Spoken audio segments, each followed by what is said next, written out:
Tunaambiwa kuna vijana walikuwa wanalipwa fedha, kisha kuchukua pesa yako ingia barabarani. Kwa waliingia bila madhumuni maalum ya nini wanakwenda kukifanya.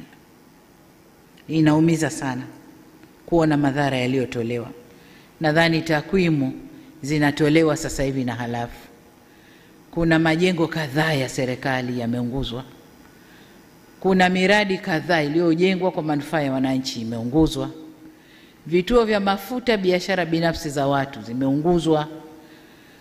Magari ya serikali vimeunguzwa. Vituo vya polisi vingi tu vimeunguzwa. Sasa nataka tuwe na jina la hayo. Ni maandamano au ni vurugu?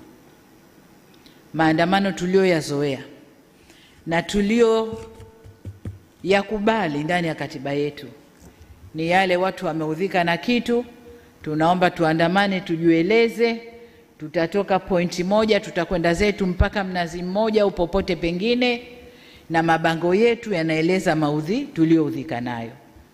Na polisi wanawasindikiza vizuri mpaka wanapofika. Wanaeleza wanayoyataka, wanatawanyika kwa salama, wanakwenda zao. Lakini haya ya kuunguza miradi ya serikali, vituo vya polisi, na kwenye kituo cha polisi unakwenda kufanya nini? Ni kwenda kuvamia na wapate silaha. Madhumuni ya kuwa na silaha mkononi ni nini? Lakini unaunguza biashara za watu binafsi, lengo ni nini? Kwa hiyo haya hayakuwa maandamano, zilikuwa ni vurugu zilizoandaliwa kwa madhumuni maalum. Sasa katika hali hiyo